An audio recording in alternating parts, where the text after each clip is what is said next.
열왕기상 20장 1절에서 12절까지 말씀을 교독합니다. 아람의 벳하닷 왕이 그의 군대를 다 모으니 왕 32명이 그와 함께 있고 또 말과 병거들이 있더라. 이에 올라가서 사마리아를 에워싸고 그것을 치며 사자들을 성 안에 있는 이스라엘의 아합 왕에게 보내 이르기를 베나닷이 그에게 이르되 내 은금은 내 것이요 내 아내들과 내 자녀들의 아름다운 자도 내 것이니라 하매 이스라엘의 왕이 대답하여 말하기를 내 주 왕이여 왕의 말씀같이 나와 내 것은 다 왕의 것이니이다 하였더니 사신들이 다시 와서 이르되 베나닷이 이르노라 내가 이미 내게 사람을 보내어 말하기를 너는 내 은금과 아내들과 자녀들을 내게 넘기라 하였거니와 내일 이맘때에 내가 내 신하들을 내게 보내리니 그들이 내 집과 내 신하들의 집을 수색하여 내 눈이 기뻐하는 것을 그들의 손으로 잡아 가져가리라 한지라.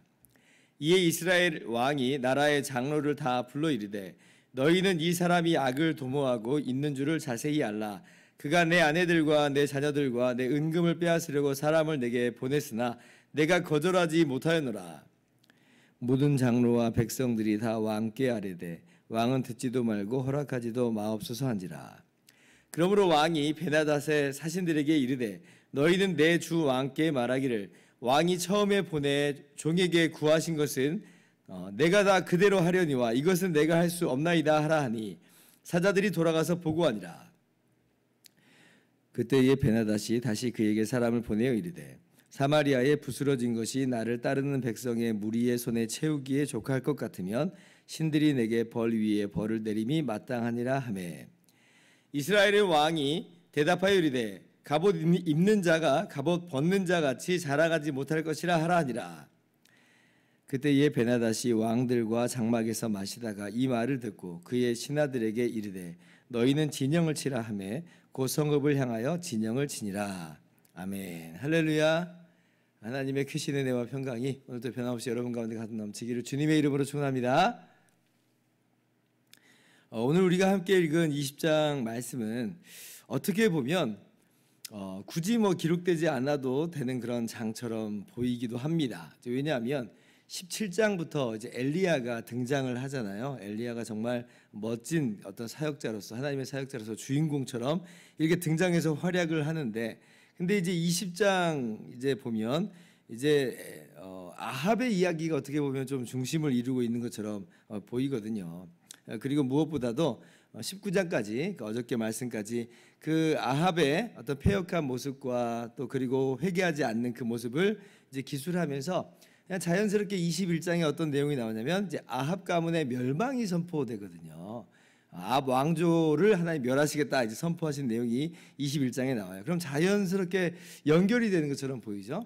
그런데 이제 20장을 보면 지금 아람 나라와의 전쟁 기사가 나와 있고, 그리고 이 아람 나라와의 전쟁에서 아합이 2번이나 이깁니다. 하나님의 도우심으로 말미암아 전쟁에 승리하는 내용이 가운데 좀 껴들어가 있는 것처럼 보여요. 그래서 굳이 이거 뭐 없어도 되지 않을까라고 하는 생각이 번뜩 든다는 거죠. 그냥 19장에서 21장으로 바로 넘어간다고 해도 전혀 이상하지 않는 그런 흐름입니다. 그러면 왜 하나님께서 20장 말씀을 이렇게 기록을 하셨을까? 좀 궁금함이 있어요. 그럴 때 이제 오늘 20장 말씀을 전체적으로 그 의미를 좀 한번 생각을 해본다면 첫 번째 이런 의미가 있습니다. 하나님께서는 이스라엘만의 하나님이 아니라 하나님은 모든 나라, 모든 민족을 다스리시는 온 세상의 하나님, 온 세상의 진정한 왕이시다라고 하는 것을 오늘 말씀이 이제 분명히 보여주는 바가 있어요. 이제 갈멜산에서 이제 엘리야와 또 바알의 선지자들 간의 대답이 있었잖아요. 이 대결이 있었잖아요. 어떤 신이 진짜 참 하나님이냐 할 때에 여호와 하나님이 제단에 불을 내리심으로 말미암아 바알은 헛된 우상에 불과하고 여호와 하나님만이 진정한 하나님이심을 증명하여 나타내 보여주셨습니다. 그런데 이제 이런 사람들이 있을 수 있잖아요. 그건 그냥 이스라엘 안에서만 해당되는 거지 다른 나라들이나 다른 민족들하고는 해당 사항이 없는 거야 라고 이제 혹시나 하는 생각들이 있을 수 있겠어서 20장에 보면 그렇지 않다. 아람 나라마저도 이제 하나님의 권세하에 있다라고 하는 것을 명백하게 보여주면서 하나님께서는 온 나라 모든 세상 모든 민족의 참된 주인이시다라고 하는 걸 보여주는 그런 의미가 있습니다. 두 번째는 이제 아합에게 여전히 회개의 기회를 주시는 이제 하나님의 선하심을 우리가 또 볼 수가 있어요.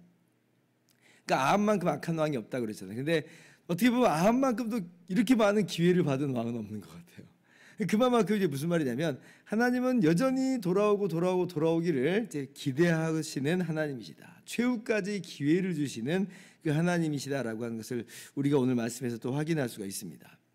세 번째는 그러나 이제 끝까지 돌아오지 않는 여전히 하나님의 말씀과 어긋난 길을 가는 그 아합을 심판하신 하나님의 공의는 또 얼마나 공의로우신가라고 하는 것을 좀 보여줘요. 이것은 이제 앞으로 우리가 20장을 계속 살펴보면서 나눌 내용인데 정말 하나님은 너무 공의로우십니다. 그러니까 하나님의 공의에 대해서 누구든 뭐 대꾸할 수 없을 만큼 정말 너무나도 정확하세요. 그래서 이 20장 말씀을 통해서 우리는 하나님의 정확한 어떤 공의의 이 모습을 보면서 정말 하나님의 심판은 옳습니다라고 우리가 탐복할 수밖에 없다라고 하는 것이죠. 이러한 이제 내용들이 이제 그 20장 내에 절절히 좀 흐르고 있다는 걸 우리가 볼 수가 있습니다. 자, 그러면 오늘 말씀 우리가 함께 읽은 1절부터 12절 말씀을 좀 봅니다. 지금 이제 아람 나라가 이스라엘을 이제 쳐들어와서요. 아합 때에 이스라엘과 아람과의 첫 번째 전쟁이 이제 벌어진 것입니다. 아람은 어떤 나라냐면 오늘날 이스라엘의 이 동북쪽에 있는 시리아라고 하는 나라가 있어요. 그 시리아가 바로 이 당시 아람 나라의 어떤 그 영역이었다라고 이제 생각을 하시면 될 것 같아요. 그래서 뭐 영어 성경으로는 뭐 시리아라고도 또 이렇게 이야기하기도 합니다. 근데 이제 우리는 이제 아람이다 이제 이렇게 좀 표기를 하고 있는데요. 그럼 이제 이 아람 나라가 왜 북이스라엘을 침공을 했는가라고 할 때 그 이유는 정확하게 나와 있지 않는데 학자들이 그냥 이런저런 추측을 좀 하기는 이런 것들이 있어요.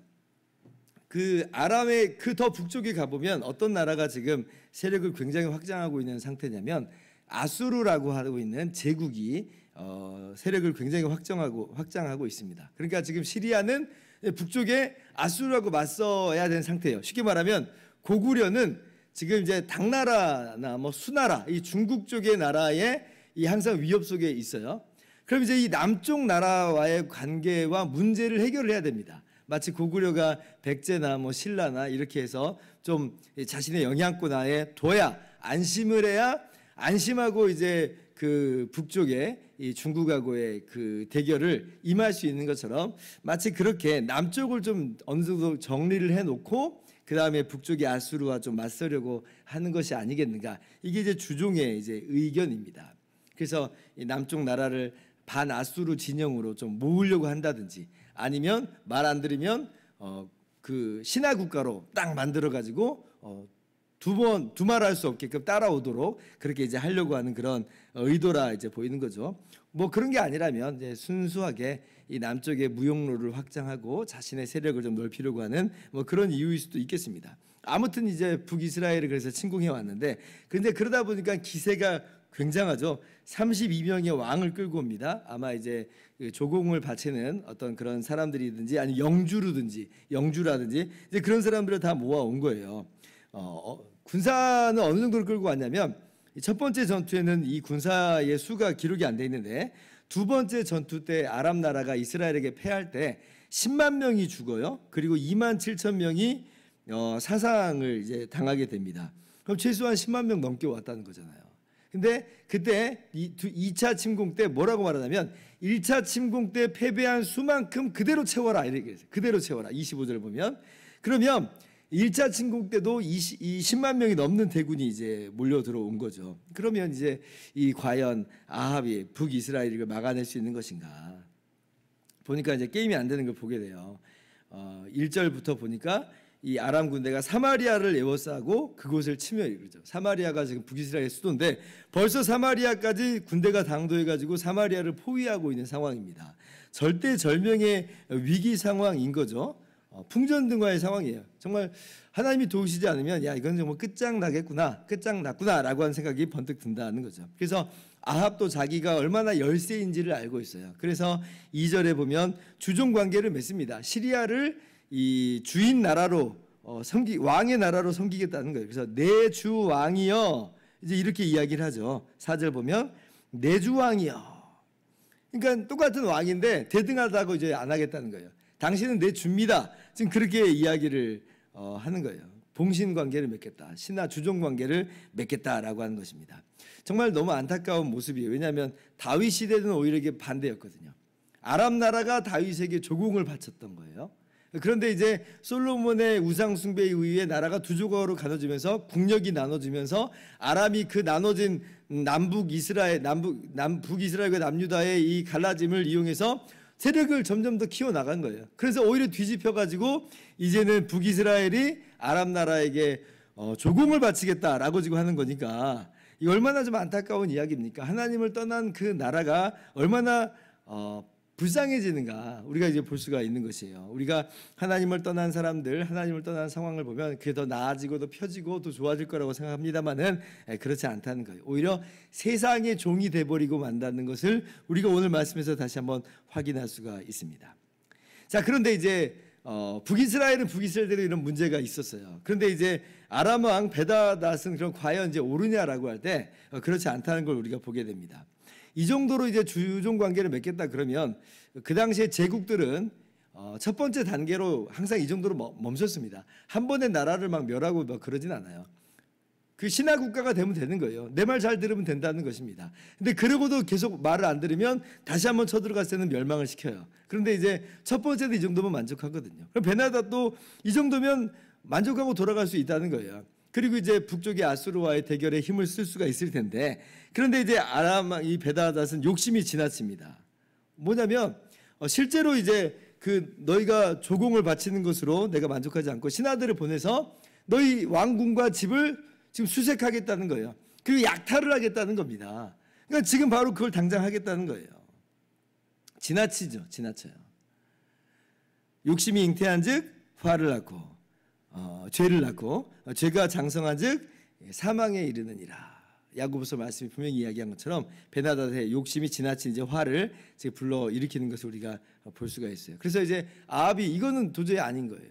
그래서 이제 장로들을 모아서 어떻게 해야 되냐. 근데 내가 이걸 지금 어떻게 거절을 못하겠다. 지금 우리가 힘이 약하니까 지금 사마리아가 에워싸짐을 당했으니까 이거 어떻게 하면 좋을까라고 할 때 이제 장로들이 그 요구 듣지 맙시다. 라고 하면서 이제 아람과의 대결이 이제 성사가 되는 것입니다. 그러니 이제 베나닷이 북이스라엘을 향해서 선멸을 선포하는 것이고, 그리고 이제 아합은 11절에 이에 맞서서 이렇게 이야기하죠. 이스라엘 왕이 대답하여 이르되 갑옷 입는 자가 갑옷 벗는 자 같이 자랑하지 못할 것이라 하라. 그러니까 지금 당신이 이미 갑옷을 벗은 상태처럼 다 이긴 것처럼 이야기하지만 아직 전쟁 시작도 안 했다라고 이야기하는 거예요. 그러니까 김칫국부터 마시지 마라. 이제 이런 이제 이야기를 합니다. 할 수 있는 말이죠.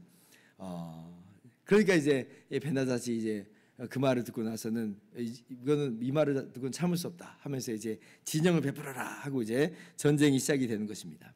정말 위기 상황이 있어요.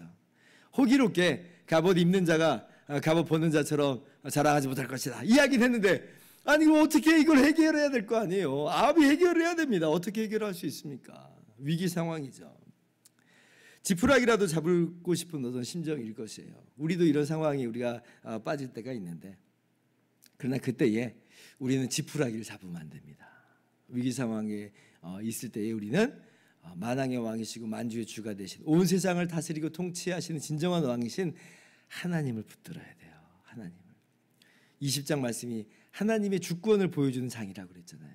그래서 우리가 오늘 말씀을 기억하면서 우리의 위기 상황 속에서 지푸라기를 잡으려고 발버둥 치는 게 아니라 하나님을 붙잡으면서 하나님의 은혜를 구하면서 나아갈 때 주님께서 오늘도 우리를 도우시면서 놀라운 은혜를 베풀어 줄 줄을 믿습니다. 기도하겠습니다.